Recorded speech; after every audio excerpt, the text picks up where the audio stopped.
Constitution togolaise du 6 mai 2024. Titre 2. De l'organisation des pouvoirs constitués. Chapitre 3. Du gouvernement. Article 46. Le gouvernement est composé du président du Conseil, des ministres d'État, des ministres délégués et des secrétaires d'État. Une loi organique détermine le statut des anciens membres du gouvernement en ce qui concerne les indemnités, avantages et obligations. Un ancien président du Conseil ne bénéficie de ce statut que s'il renonce à siéger au Sénat. Section 1. De la désignation du président du Conseil. Article 47.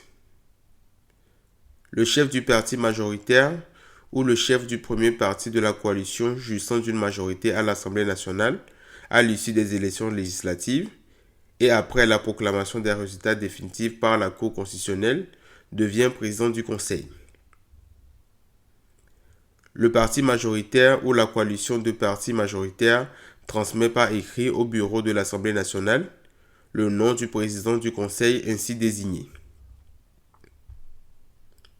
Le président de l'Assemblée nationale prend acte de cette désignation, en informe sans délai les députés réunis en séance plénière et saisit la Cour constitutionnelle pour la prestation de serment du président du Conseil désigné. Avant son entrée en fonction, le président du Conseil désigné prête serment devant la Cour constitutionnelle en ces termes.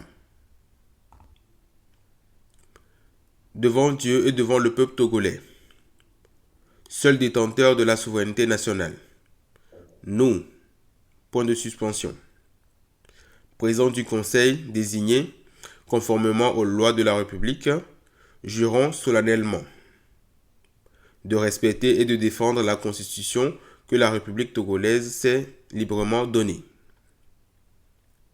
de remplir loyalement et fidèlement notre mission de serviteur du peuple,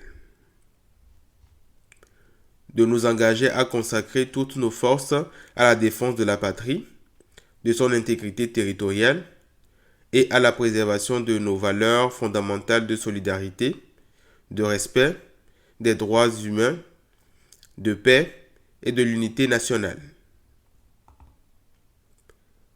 De nous laisser guider que par l'intérêt général et le respect des droits de la personne humaine, de consacrer toutes nos forces à la promotion du développement, du bien commun, de la paix et de l'unité nationale.